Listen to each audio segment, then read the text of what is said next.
बुद्ध पूर्णिमा और श्री श्री रविशंकर के जन्मदिवस के शुभ अवसर पर 12 मई को आर्ट ऑफ लिविंग भंडारा शाखा की ओर से सीड बॉल महोत्सव का आयोजन किया जा रहा है। यह कार्यक्रम खाम तालाब परिसर में शाम 5 बजे से शुरू होगा, जिसमें 1 लाख सीड बॉल वितरित की जाएगी। ऐसी जानकारी निसर्ग प्रेमी शिक्षिका रजनी सोनकुस्टे ने प्रेस कॉन्फ्रेंस के माध्यम से दी है।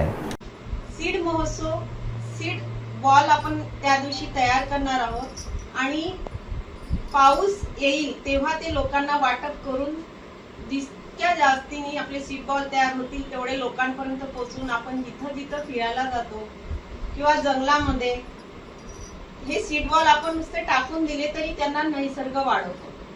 अशा प्रकारचा हा आर्ट ऑफ लिव्हिंग तर्फे प्रत्येक गावांमध्ये जिल्ह्यांमध्ये हा प्रोजेक्ट सुरू आहे। पूर्ण पृथ्वीला ग्रीन करण्याचा गुरुदेवांचा संकल्प